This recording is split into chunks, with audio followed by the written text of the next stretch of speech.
I remember that moment so clearly, as if it's still happening. The finish line. The crowd is shouting, clapping, waving their hands. Runners fly past me, some already celebrating victory. And I can barely move my legs. Every step is pain. Every breath tears out of my chest. The world is blurry. But I keep going. I feel I'm not alone, as if thousands of voices are pushing me forward. Come on, just a little more, people yell from the sidelines. And I go. Just 6 months ago, I couldn't even walk half a kilometer without stopping. I would stand outside the grocery store, gasping for air, leaning against the wall, thinking, well, that's it. Old age finally caught up with me. I even laughed at myself. A marathon? Running? What nonsense. But now, I'm here.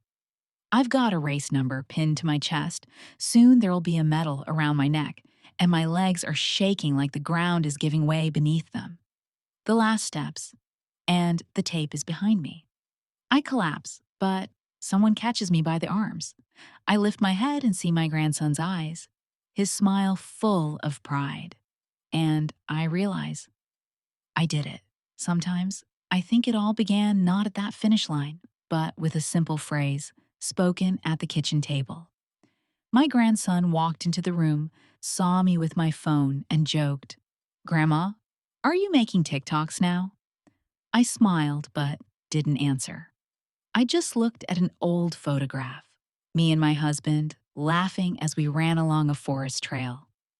That was the first time I allowed myself to think, what if? My name is Anna. I'm 70 years old. I live in a small apartment where every move has become a routine. In the morning, I put the kettle on, sort my pills by the days of the week, sit by the window, and watch the yard. Life feels warm and calm, but sometimes that silence presses harder than any pain. It used to be different. I worked in a library and met dozens of people every day. I remember students coming in, asking for books I already knew by heart. I loved those conversations, the smell of the pages, the feeling of being needed. But then the library was shut down, and I was left alone with my shelves of memories. The photos on the wall remind me of the past. Here I am, young with a braid, hiking. Here we are, my husband and I, laughing at something silly at the dasha. Here I am, dancing with my friends. I look at these snapshots and wonder, when did I turn into this woman at the window, counting days and waiting for a call from her grandson? He sometimes drops by after school, grabs an apple off the table, smiles, and runs off to his own world. I tell him, study hard, and he waves as he leaves. That's how it should be. His life is just beginning. And mine? What is it now? Tea, television, an occasional chat with neighbors. Sometimes I feel like I'm no use to anyone. My neighbor Lida invites me over to watch TV shows, promising a storm of emotions. But I always refuse. How could a show replace the feeling of living for real? And yet, I still have a dream. I hardly ever admit it, even to myself. A marathon. I always wanted to run one. My husband knew about it. We used to say one day we'd do it together, but he left too soon. And I told myself the dream left with him. Not long ago, I found his old jacket again. I touched the fabric, closed my eyes, and heard his voice. "You'll make it to the finish, Anna. I know you will." And it hurt. Hurt because I had never even tried. I'm not afraid of old age because of illness. I'm afraid of the emptiness, the days that are all the same when no one is waiting for you, when there's no goal. Sometimes I think maybe it's time to accept it. But then I see children running in the yard, and something inside me wakes up. I ask myself, what if I tried? Even if people laugh, even if nobody believes in me? And I realize the scariest thing isn't failing. The scariest thing is doing nothing at all. Sometimes I wake up at night and can't tell where I am right away. In the dark, everything looks the same: walls, silence, breath. Before, when I woke up, I would hear his breathing beside me. Even half asleep, I knew I wasn't alone. Now there's only emptiness. I turn my head and see the empty space next to me. No matter how many years pass, I can't get used to it. During the day, I try not to think about it, but the house reminds me anyway. His old jacket still lies on the chair by the window. I keep it, as if a piece of fabric could hold on to his scent, his laugh, his warmth. Sometimes I stroke the sleeve, as if he were still here, and whisper to him. Nobody knows that, not even my grandson. It's my little madness, the one thing that keeps me from getting completely lost. More and more often, I ask myself, who am I living for? My children have their own lives in other cities. My grandson stops by for a minute. He's kind, but his life is fast, noisy, full. My neighbor invites me to watch shows, and I politely nod, but inside, I feel only emptiness. TV shows don't replace the feeling that you're wanted, that you matter. I'm not afraid of aging, not really. I'm afraid my days have become copies of each other.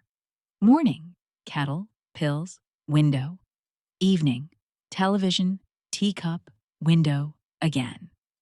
I feel unnecessary in this endless loop, and the more I think about it, the heavier the fear becomes.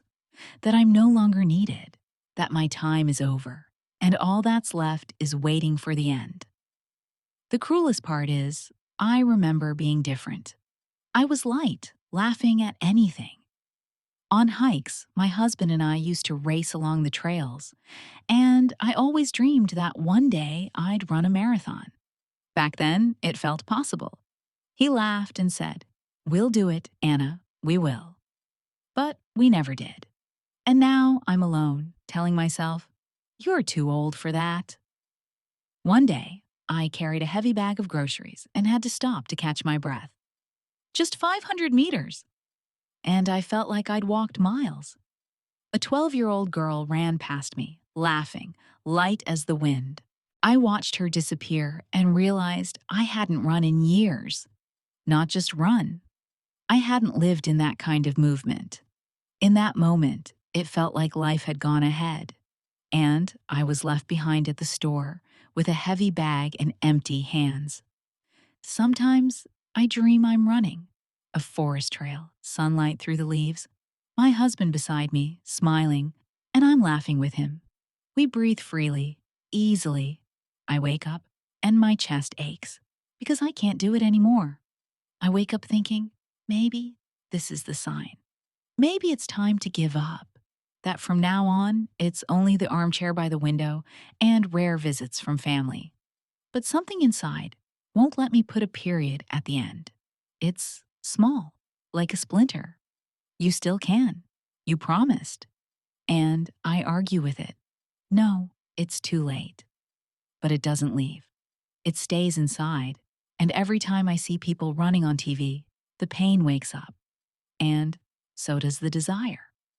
I know my body is weak. I know my heart is fragile. I know my neighbors would laugh if they knew about my dream. But scarier than all of that is agreeing to this silence. To live out the rest of my days without even trying. To end up being nobody. To myself. I stand at the window and look down. Children are playing, running, falling, getting back up. People hurry about their lives, and I stand there asking, is my life really over? Don't I still have the right to a dream? But then, right away, another voice inside says, you're too old. And in that moment, I say nothing. I tell no one what I'm thinking. But deep down, I know. This silence is the heaviest burden of all. I was walking back from the market, holding the bag so tightly, you'd think it carried more than just bread. like it held the answer to everything. My legs ached, my back pulled, and into that tiredness flashed a bright poster at the bus stop. Marathon for all ages. City run. Join us. The word all wouldn't let me go. I stepped closer, ran my finger over the date as if I could erase it and write my own. Something fluttered in my chest. Childish, forbidden, like sneaking into the garden at night to steal apples. I turned away, scolding myself for such nonsense, yet tore off one of the tabs and slipped it into my pocket like a secret note. At home, I washed my hands, put the kettle on, and remembered the drawer I try not to open, the one with the letters. I hesitated, then pulled out the top bundle. The paper crackled under my fingers. One short note from my husband read, "Anna, you always held on until the end. If one day you're scared, just take small steps." His handwriting was as familiar as a voice in the dark. I sat down, holding that line, and felt a quiet wave rise inside me. For a moment, it was as if he was right there by the window, handing me my shoes. "Come on," small steps. I called my grandson, Ilya. Usually he answers immediately, but this time there was a pause. "Grandma," I said, trying to steady my voice, "I want to run a marathon." The silence broke into light, confused laughter. "Seriously? Seriously?" Then I heard him shift from joking boy to responsible young man. "Okay, tomorrow we start. I'll bring a training plan. But promise me, Grandma, no heroics." I exhaled. "I promise." And that promise felt like opening a real door. That evening, I pulled my old running shoes out of the corner. They smelled of dust and forgotten roads. I wiped them with a damp cloth, checked the seams, and suddenly smiled. The leather was worn, but it hadn't given up. "Just like us," I told the shoes, and didn't feel silly saying it. On the table, I placed a mug of tea, the poster tab, the letter, and a small notebook. On the first page, I wrote, "Plan, small steps." I read it 3 times, like a password into a new life. The next morning, I tried walking briskly around the yard.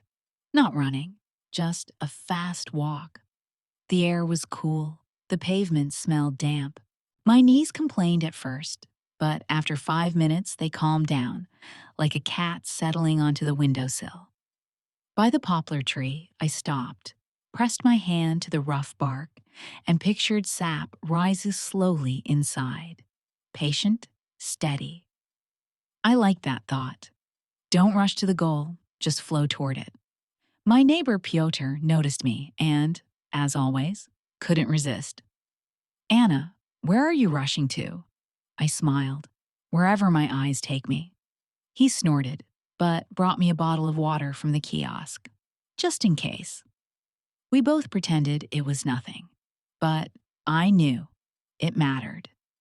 That evening, Lita asked why I needed a step counter, where my TV shows and wool socks had gone.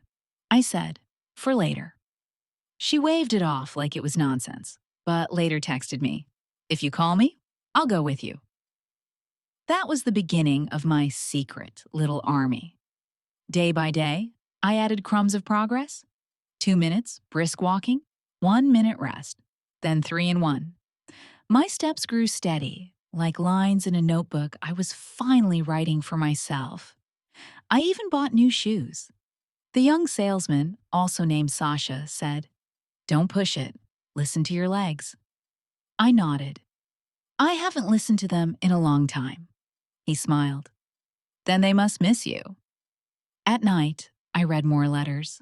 One of the last said, "If it doesn't work today, it will tomorrow. What matters is the road, not the time." I pressed the paper to my chest and felt the border blur between the past and tomorrow. I stopped arguing with age. I became the owner of my own steps, my own little just a bit further. And if someone asked me where my marathon began, I'd say, with one torn tab in my pocket and one line written long ago. My first training session smelled of damp grass and embarrassment. I stepped into the yard as if onto a stage, with sparrows and children kicking a ball as my audience. I wanted to pretend I was just out for a stroll. But then Ilya appeared with a timer and ruined my disguise.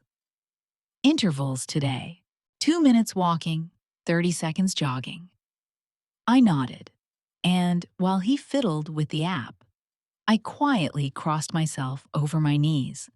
They answered with a little crack, like negotiations had just begun. The first 30 seconds of running stretched out like chewing gum from my childhood. Sweet, endless. The air burned my throat, my legs tangled in invisible ropes. At 20 seconds, I cursed myself. At 28, I laughed. When I finally stopped, I bent over, hands on my hips, and said out loud, "Alive!" Ilya grinned. "Another lap? Half a lap. Let's bargain." We bargained often, and that gave me power over my fear. In my notebook, I wrote things like 3x 2 plus 30. Hard to breathe, but possible. Drink before, not after. And another. Today, the wind was against me, but my thoughts were with me. I wasn't just training my body, I was studying myself. How I reacted to morning and evening, heat and gray skies, stairs and silence. Silence turned out to be easier. Stairs felt like pebbles in my shoe. One wasn't much, but a handful rubbed raw. I learned to shake them out and keep moving. Pyotr entertained himself with comments. "Anna, where you headed? To the moon." "To the bench," I'd answer. Sometimes I even made it past the bench. Once, Lyda came with me. After 10 minutes, she admitted, "I forgot what it feels like to walk with no destination." I smiled. That is the destination. We fell silent, listening to our steps. For the first time in ages, I felt company, not pity. I even bought a jump rope and made a circus in the yard. The rope snagged my feet so badly I had to ask the kids to untangle me. They freed me and asked shyly, "Are you really going to jump?" "No, I'm going to laugh," I said, then jumped once anyway. That was enough. Laughter loosened muscles better than any stretch. There were technical lessons too. I needed proper socks, a light hat, a small water bottle. I practiced tying my laces like for a little journey. As the salesman Sasha put it, I stretched by the poplar, slow arm circles, careful squats, palm against the bark. It reminded me to keep the pace of rising sap, not someone else's stopwatch. Dr. Sasha, a different one, my doctor, frowned. "Running is risky. Walking is safer." I answered, "I am walking, sometimes faster." He sighed and wrote something in my file. His doubt became a kind of metronome of caution for me. Of course, I fell sometimes. Once I tripped on the curb, scraped my hand, and laughed before I even felt the pain. Ilya rushed over. "Grandma, careful." "Just checking gravity," I said. Later, rubbing ointment on the bruise, I thought, if bruises are the price of life, so be it. 2 weeks later, the intervals got longer and my fears shorter. For the first time, I ran 800 meters without stopping. It felt like walking a tightrope over a puddle. The puddle was still there, but my feet were dry. In my notebook, I wrote 800, slow, with a smile. Smiling, I discovered, actually saves breath. Maybe because you stop scolding yourself inside. I didn't become someone new. I became myself, but in motion. And that turned out to be more important than any number. Victories make you careless. One cool morning, the air smelling of wet iron, I decided to add just a little more. One more lap, I told myself. Halfway through, my knee snapped, and it felt like I had fallen into a hidden hole. The pain was sharp, too familiar. I sat on the curb and, for the first time in a long while, wished I could simply disappear. Pyotr came over. He didn't joke this time. He just sat down next to me. We sat in silence until he finally said, "Let's go." Together, we walked home. At the clinic, the doctor looked at the scan and said dryly, "You overdid it. Rest. Running is questionable. Your age doesn't work in your favor." I nodded, as if signing someone else's sentence. Back home, I turned off my phone. I didn't want comfort. I wanted emptiness, the kind where you curl up and sleep. But sleep wouldn't come. I sat by the window and watched the neighborhood cat cross the yard. Quiet, steady, even as the wind pushed against her. I envied that cat. No one tells her she's too old. That night, my knee ached, and so did my heart. I whispered into the dark, "I'm sorry I couldn't." I didn't even know who I was apologizing to. Myself? Him? The marathon? In the morning, I found a bag hanging on my door.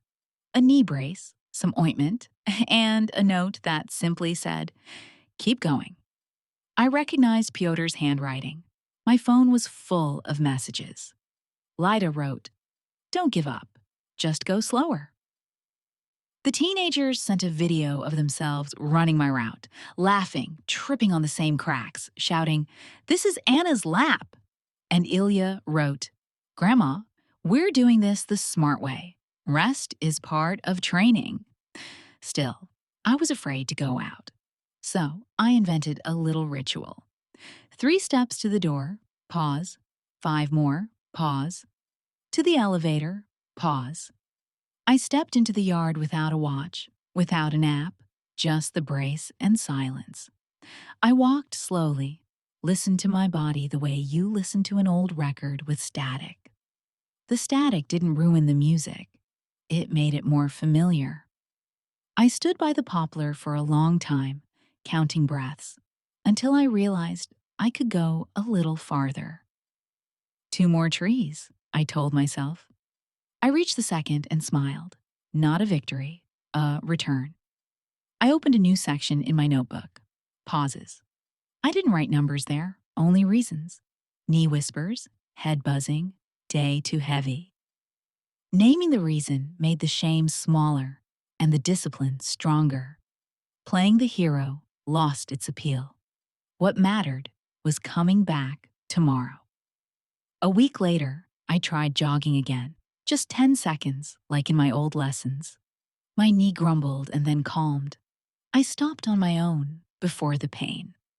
That felt like a victory, too, knowing when to stop.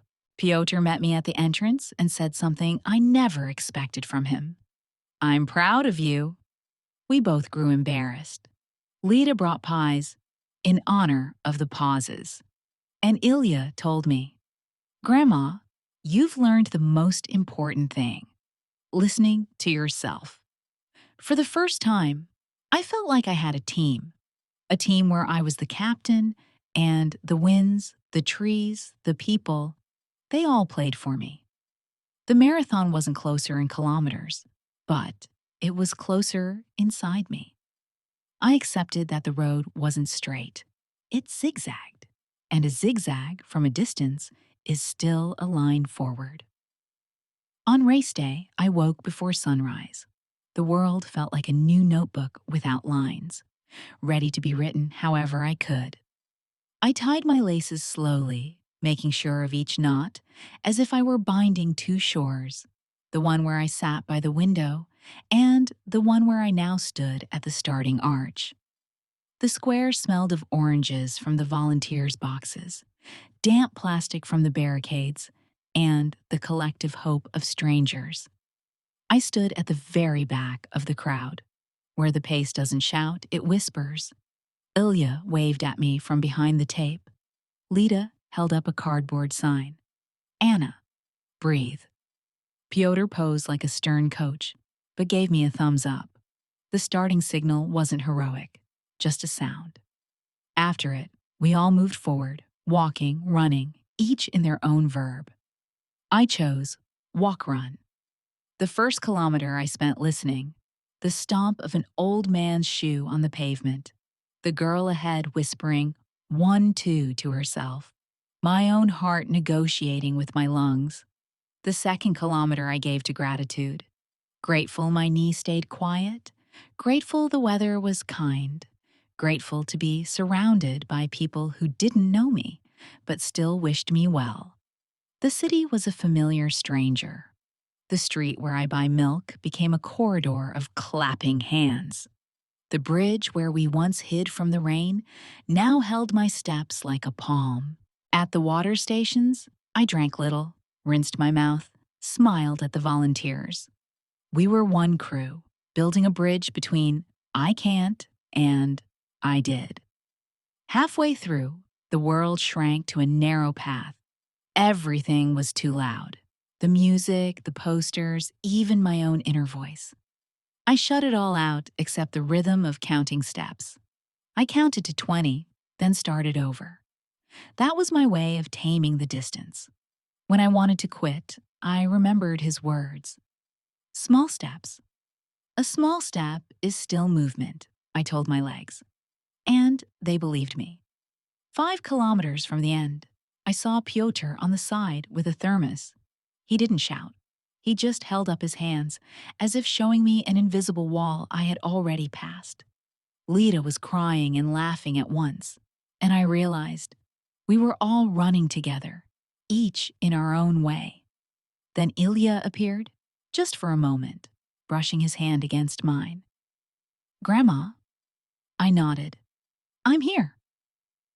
That was enough to gather what little strength I had left.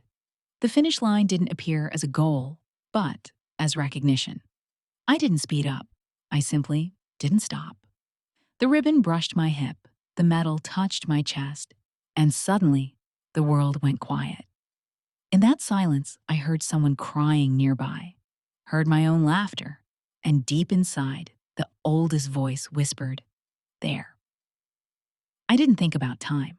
I thought about myself, the self who had arrived.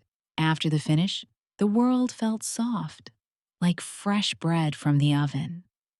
I sat on the curb, holding the medal, laughing so freely that passers-by laughed with me.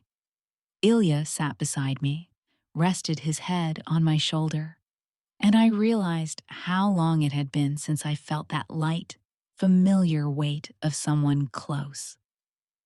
"You're amazing," he said. "As long as you're alive, anything is possible," I answered. And for the first time, I didn't blush at my own words. They were true, proven by sweat and steps. At home, I took off my shoes and carefully placed them on the shelf. But I didn't want to put the medal away.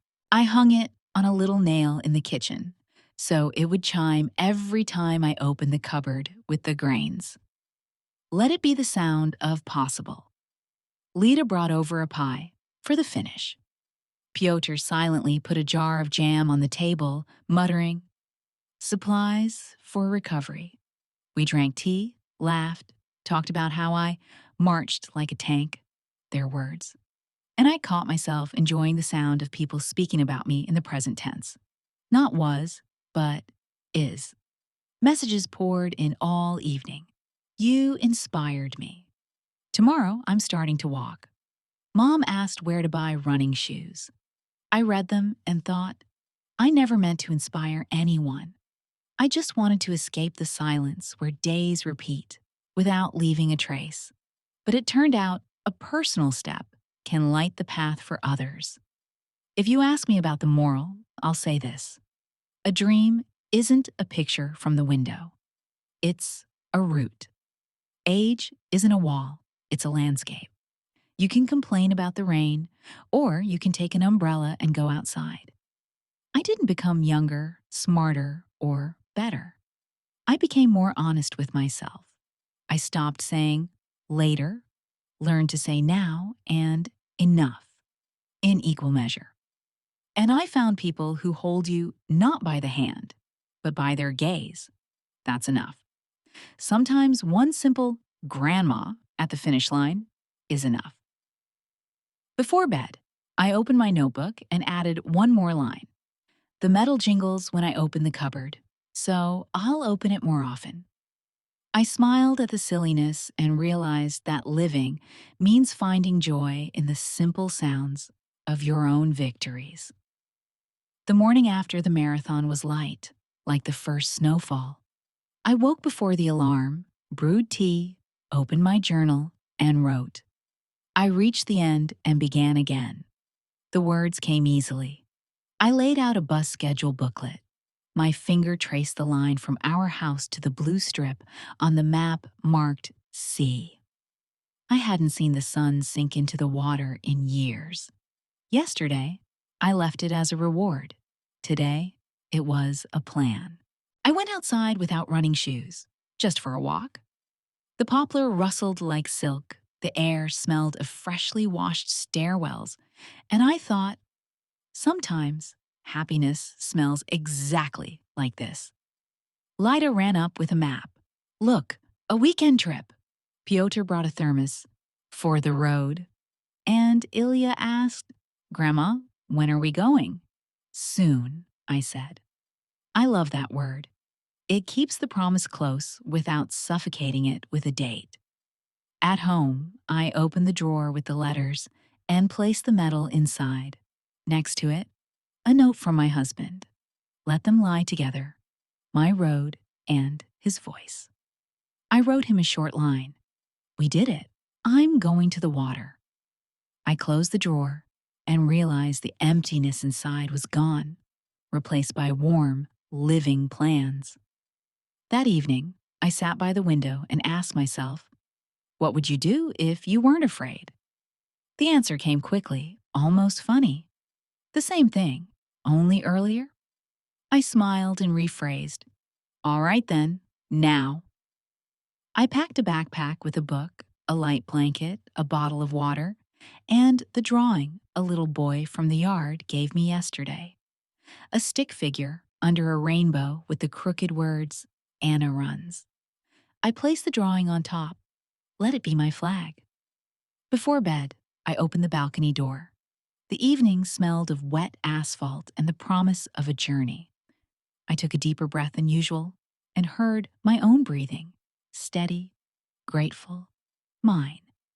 If someone asked me what I'd say to those who doubt, my answer would be, start with the door, open it. The rest your legs will tell you. And maybe the sea.